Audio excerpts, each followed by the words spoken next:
Të dashur teleshikues të televizionit të shqiptarëve të Amerikës, sot në rubrikën tonë X-Ray do analizojmë një ngjarje të rëndësishme që ka rëndësi jo vetëm për Shtetet e Bashkuara të Amerikës, por ka rëndësi edhe për paqen globale. Mbrëm, presidenti Trump në orën 10 të mbrëmjes njoftoi se ushtria amerikane i është bashkuar asaj izraelite në sulmet e saj kundër objektivave të atyre qendrave të trajtimit të uraniumit në Iran, pikërisht në Fordo, në Natanz dhe në Isfahan. Është Isfahan, më falni.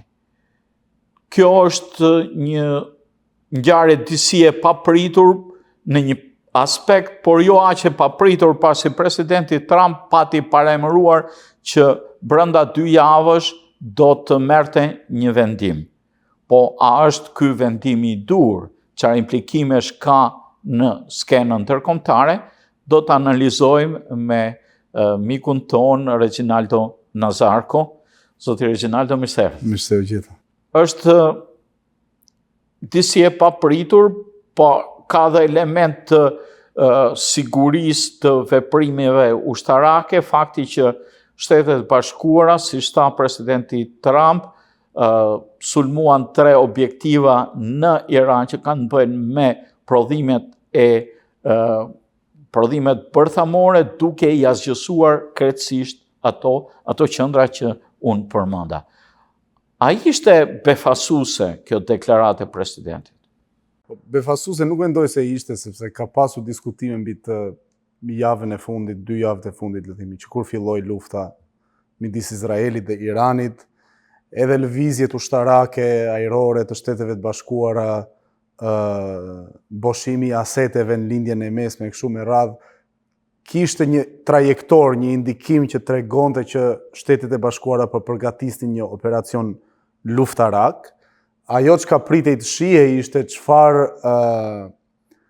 çfarë kapaciteti do të kishte ky operacion. Edhe e pam mbrëm kapaciteti i operacionit që do të thosha të jetë i limituar, sepse vazhdon të jetë në vijë me atë politikën e presidentit Trump që nuk do ndryshim regjimi, nuk do përhapje të luftës në lindjen e mesme ose përhapje të luftrave të tjera në botë, dhe zhvilloi një operacion të limituar duke shënjestruar bazat e programit bërthamor iranian. Ajo që ka ndodhi, besoj, ishte e pritur. Çfarë është e papritur është ajo çka do të ndodhë dhe si do të zhvillohet situata më gjerë nga kjo pikë.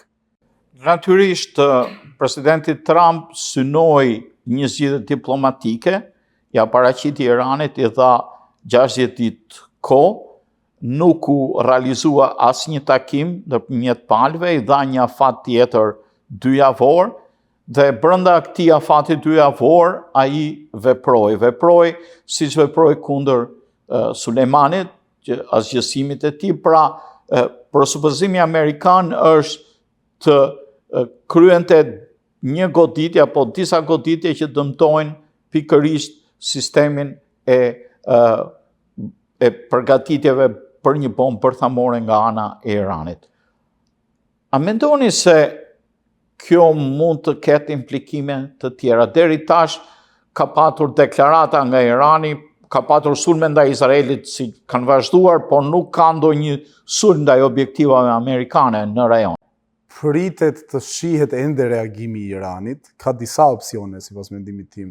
Opsioni i parë është që Irani nuk kërkon zgjerim të konfliktit, dhe do të vazhdojë të angazhohet thjesht me Izraelin, ose do të kërkojë një exit, një dalje diplomatike nga kjo situatë, ndoshta shumë ngjashëm me situatën e Huthive në Yemen, ku presidenti Trump zhvilloi bombardime ajrore mbi ta dhe në fund arriti një marrëveshje që anijet e tregtisë amerikane të lejoheshin të kalonin nëpërmjet detit Kuq.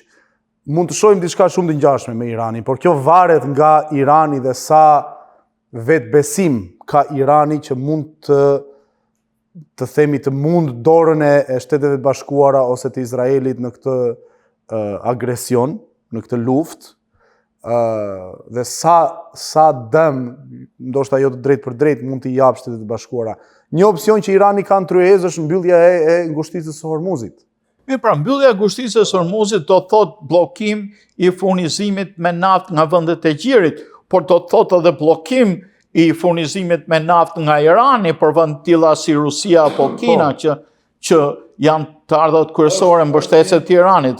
Është një mjet në disponim të tyre, do të thosha nuk është një mjet. Sot Parlamenti iranian e aprovoi mbylljen e ngushticës së Hormuzit, pritet se a do e aprovoj Ayatollahu, lideri suprem i Iranit këtë lëvizje.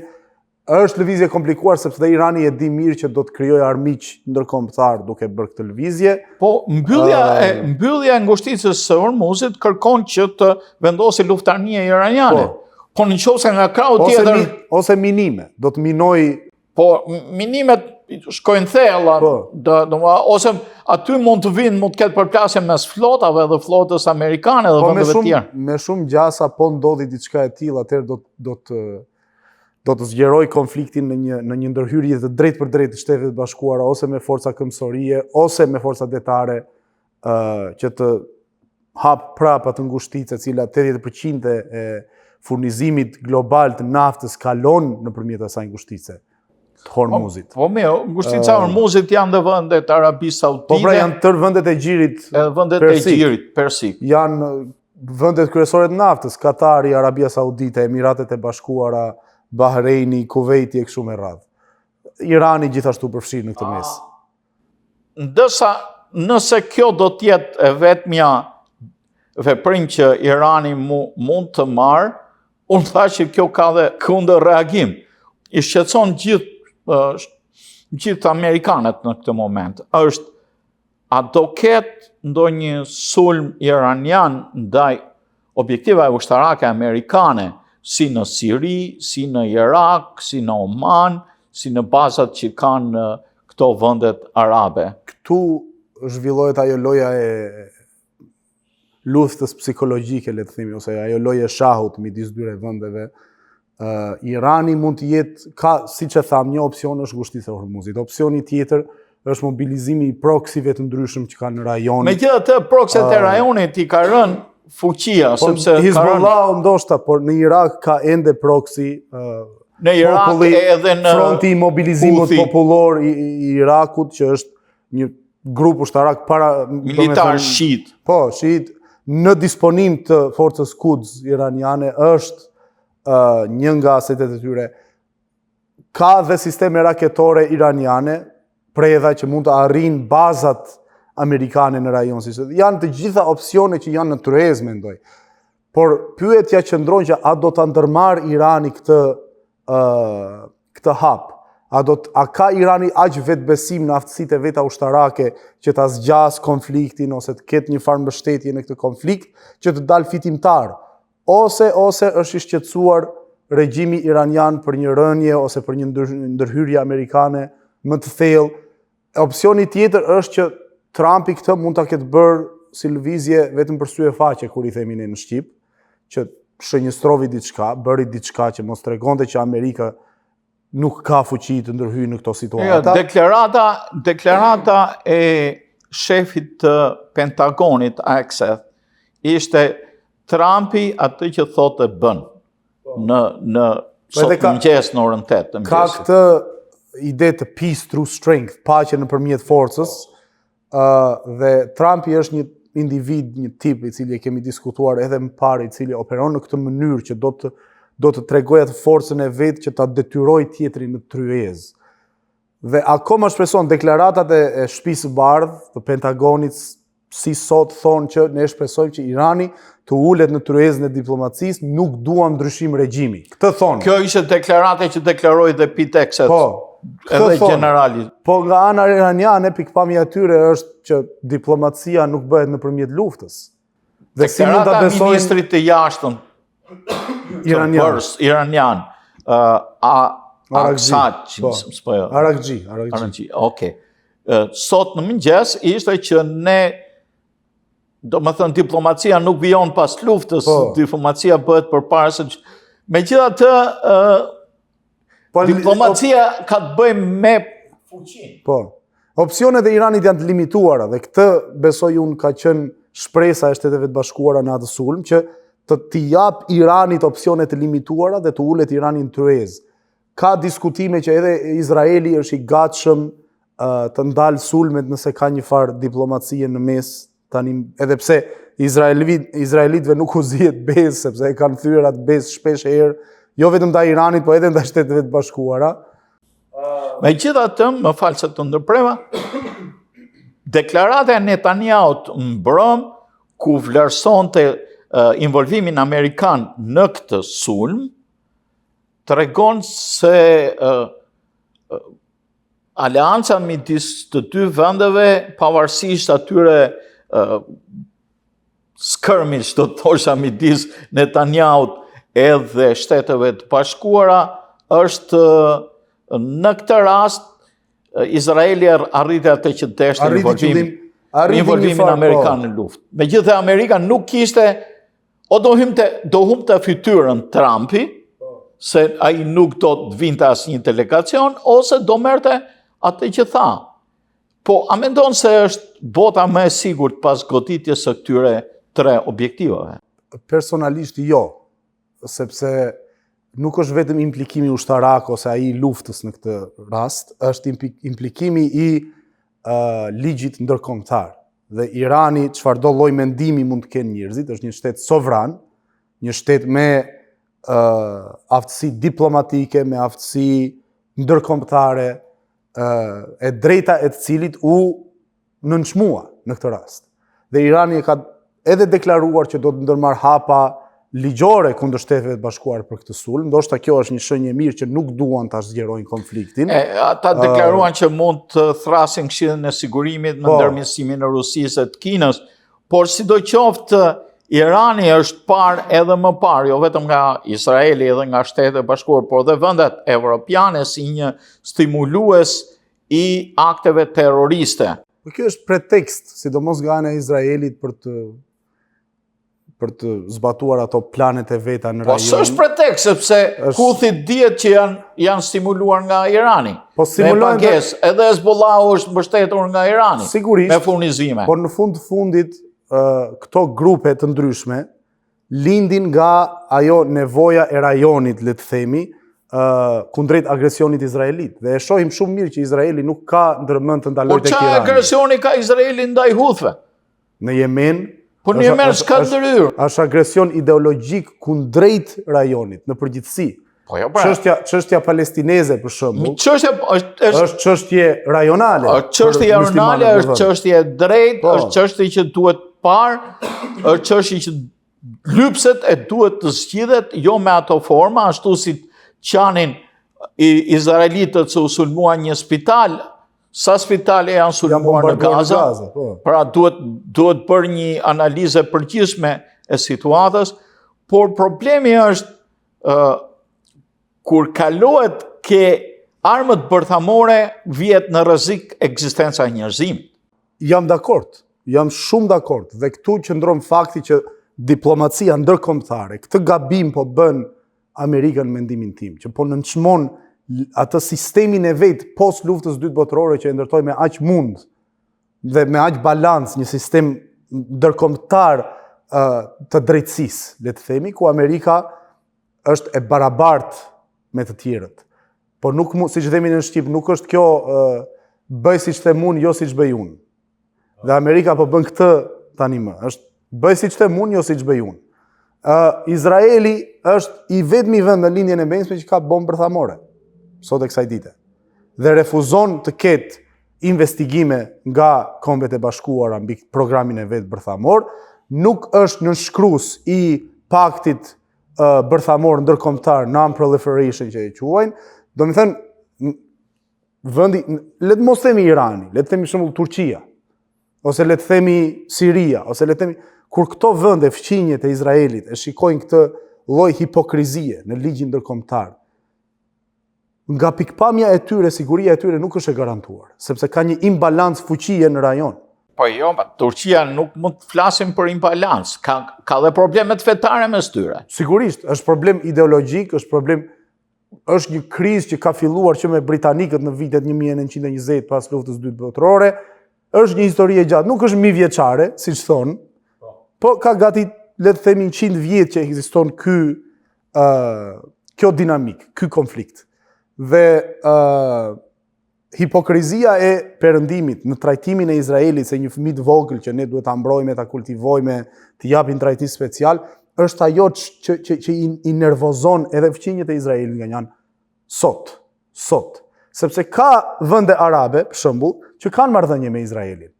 Edhe pse jo në mënyrë deklaruar. Po jo vetëm aq, po trajektoria e ardhjes së aeroplanave B2, po ditë e lajmi sot, ka kaluar nëpërmjet Jordanisë. Po sigurisht. Implikon një vend arab. Edhe janë shumë vende arabe, ke Egjipti, Jordaninë, Arabinë Saudite, Emiratet, vende të cilat Katari, vende të cilat janë të gatshme edhe për diplomaci me Izraelin. Janë vende që firmosën akordet abrahamike. Po. Në termin e parë presidenti Trump. Por kjo nënçmon edhe në sytë e publikut të tyre, më kupton, të këtyre vendeve, nënçmon përpjekjet diplomatike të tyre kundrejt Izraelit, sepse ju tregon që Izraeli nuk është i gatshëm për diplomaci. Izraeli nuk është i gatshëm që të ulet në tryezë dhe të jap stabilitet e paqe, nuk u garanton atyre sigurinë e vet. Okej, po nga ana tjetër as Irani duke përgatitur një bombë bërthamore, natyrisht ai mund ta ketë. Unë nuk, kur thot vdekja Amerikës, vdekja Izraelit, nuk e besoj që ka për mbrojtje. Shiko, është ai dinamika politike iraniane është pak komplekse, me thënë të drejtën. E diskutuam të më parë që ka 3 pika. Janë 3 pika, pushteti fetar, pushteti ushtarak dhe qeverisë civil. Por bomba bërthamore iraniane sipas meje nuk është diçka që asnjë vend në rajon e dëshiron. Madje as Turqia që po përpiq. As Turqia, as Arabia Saudite, as Pakistan, nuk ka vend që dëshiron një Iran bërthamor.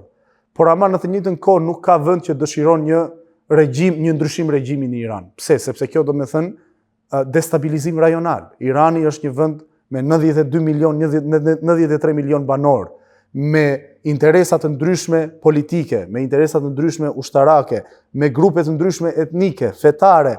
Një ndryshim regjimi do me thënë, do të thotë ndoshta një luftë civile në Iran. Ndoshta destabilizim rajonal. Këtë se ka kërkuar as Shtetet e Bashkuara, por rrezikon. As presidenti Trump. Sepse tashmë vjen pyetja që si mund ta zbutësh gjendjen. Sepse ti sapo shënjestrove, le të themi i hape luftë një shtetit huaj, sepse bombardove territorin e vet sovran. Megjithatë ata kanë deklaruar se nuk është varë asnjë antar i ushtrisë. Asnjë antar, sepse edhe iranianët patën kohë të evakuonin bazat. Në deklaratat e fundit kanë thënë që edhe uraniumi që ishte i vendosur është spostuar në vende të tjera të sigurta. Edhe fakti është tashmë që nuk po deklarohet se ekzistonte frika e përhapjes një rrezatimi bërthamor dhe deri tash. Jo, nuk ka ndodhur. Dhe këtu qëndron domethënë ajo pyetja e përgjithshme që si arrin këto palë të zbusin tensionet. Dhe kjo është hapi kyç. Kemi 2 opsione, ose diplomacia, ulen tryezë, Irani është i gatshëm të negociojë me amerikanët, të abandonoj programin e vet bërthamor. Po Irani ka bërë disa herë këtë dhe ka mashtruar Amerikën me qeveritë e mëparshme. Duhet kemi ndërmend edhe mashtrimet amerikane këto kohët e fundit që në negocime sipër izraelitët për shembull po thonë që amerikanët u përdorën si gënjeshtër ndaj iranianëve për sulmin dhe i kapën në befasi, duke negociuar me njëri tjetrin. Nuk ka, si të themi, goodwill, i thonë në anglisht. Dëshirë mirë nga 2 palët që të negociojnë, sepse... Vullnet mirë. Në vullnet, po, nuk ka vullnet mirë nga 2 palët të negociojnë, sepse në mes ke 3 interesat të ndryshme, si pas meje, në këtë mes. Nuk është, janë 2 edhe mund të ulen, ke 3. Ke interesin e Shteteve të Bashkuara, i cili është interes shumë i drejtë për drejtë, negocim, abandonoj paqe ndërkombëtare, Irani nuk duan ndryshim regjimi, lër programin tënd bërthamor dhe vazhdo rrugën.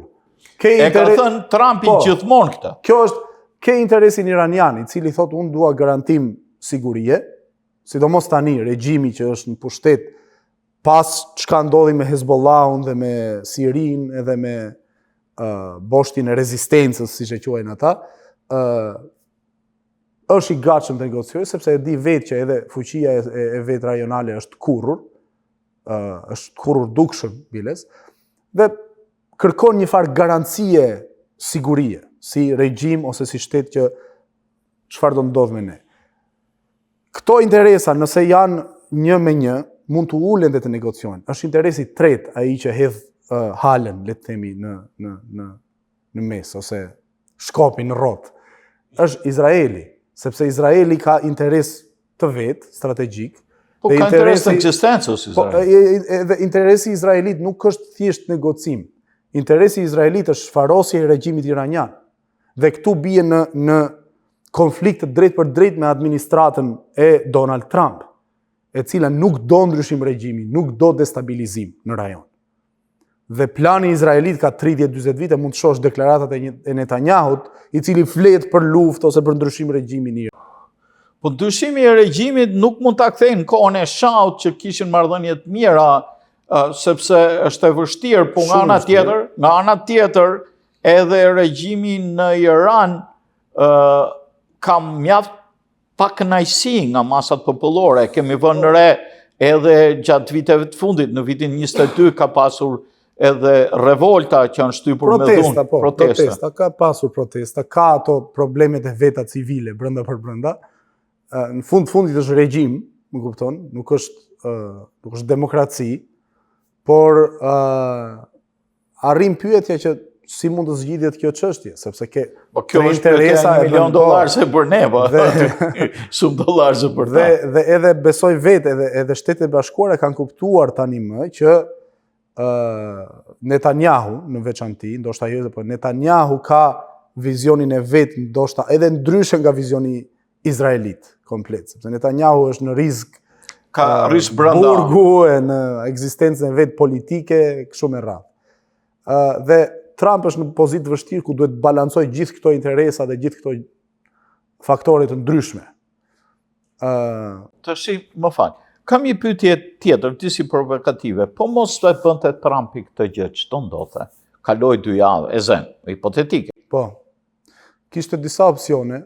Shtetet e Bashkuara nuk është se mund mos bënin asgjë fare, por do kishte opsionin e presionit diplomatik që të anashkalonte Izraelin dhe të thoshte, ok, jemi të gatshëm të ulemi me ju drejt për drejt, lere Izraelin, harroje Izraelin, Izraeli nuk është pjesë në këtë ekuacion. Deri më tani nuk ka pasur administratë amerikane që e ka bërë këtë gjë, që nuk e ka konsultuar Izraelin mbi këtë çështje. Opsioni i dytë është që linte një luftë vazhdonte si punë e luftës me Rusinë dhe Ukrainën, për shembull, ku dy palët do të shkëmbejnë zjarr me njëra tjetrën dhe ose do të shkarkojnë municione dhe do të ulen në tryezë, ose do të kenë një paqe të ftohtë, le të themi në vazhdimsi, ose një ceasefire, kur i thonë, si 2 Koret, armëpushim si 2 Koret, për shembull. Por personalisht nuk besoj që kjo gjë ishte e mundur.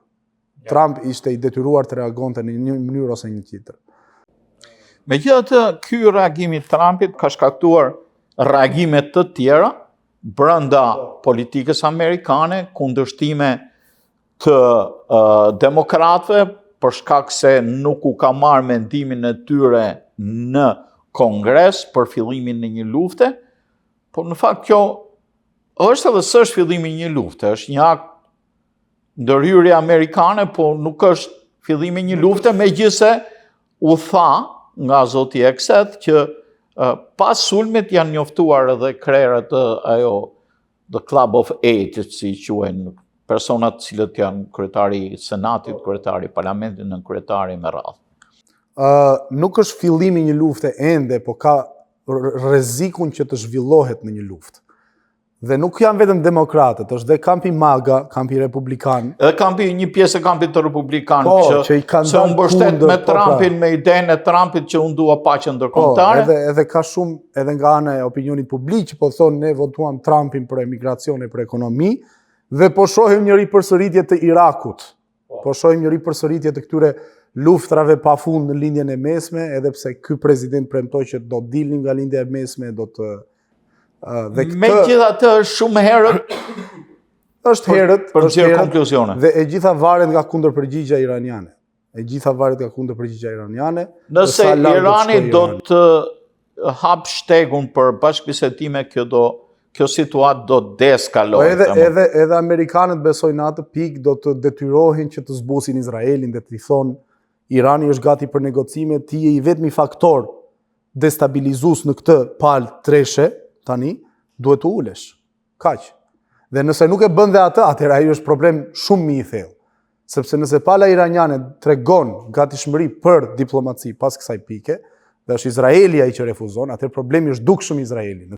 Megjithatë, ministri i jashtëm sot edhe kryeministri deklaruan që nuk janë për paqe, nuk janë për bisedime paqësore, po koha do të tregoj. Do të tregoj koha. Këto janë deklarata publike që jepen shpesh. Jepen shpesh ka komunikime pas dyerve të mbyllura që e pohuan edhe drejtuesit e Pentagonit që kanë vazhduar me palë të treta diskutimet edhe me palën iranian, besoj Turqia ose ndonjë vend tjetër, madje edhe ministri i jashtëm i Iranit në intervistën që dha edhe nga Stambolli sot.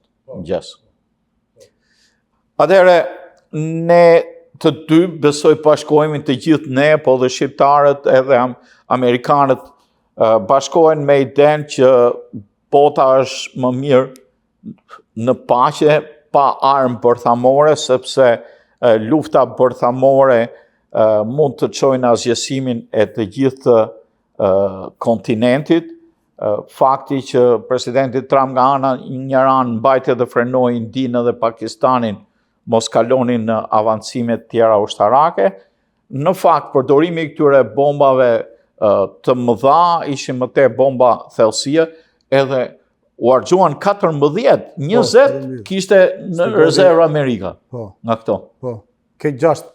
Ka 6. Po megjithatë, disa qendra të tjera këto ishin përdorur kryesisht për Fordon, ato u përdorën raketa të tjera në Tomahawk të lëshuara nga nëntecet për të sulmuar Ifsahanin edhe Natansin, 2 qendrat e tjera. Megjithatë, Irani ka deklaruar se ka qendra të tjera dhe ka deklaruar që vazhdon punimi i uraniumit dhe nuk ka pasur dëm të dukshëm, por kjo mund të jetë thjesht deklarat publike për syefaqe. Në fundit nuk e dim se çfarë ndodh thellësisht prapa skenave dhe presim informacionet që vinë nga burimet e këtyre vendeve. I dashur Reginaldo, të faleminderit për praninë tuaj në studio, si gjithmonë, edhe për analizën e hollësishme që i bëjmë sa ngjarjet të ndodhur nga mbrëma deri më sot, që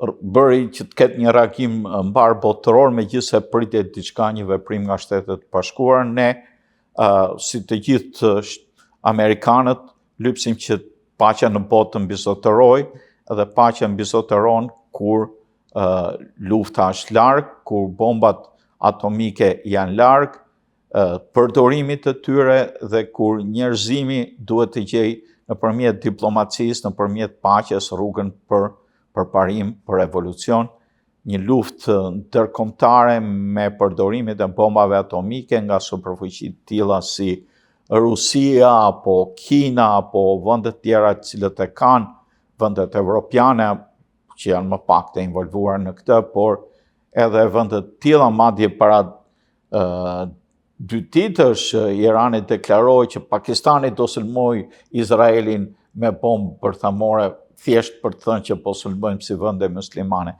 Megjithatë, urojmë që paqja të mbizotërojë. Edhe paqe edhe për Palestinën, që është e detyrueshme në emër të njerëzimit. Dashur teleshikues të televizionit të shqiptarëve të Amerikës, këtu i dham fund të emisionit ton X-Ray, me të ftuarin ton, analistin Reginaldo Nazarko, trajtuan pikërisht problemet e shkaktuara nga ndërhyrja amerikane që urdhëroi presidenti Trump për të sulmuar objektet e Iranit që përdoren për pasurimin e uraniumit. Miru takofshim emisionet tjera.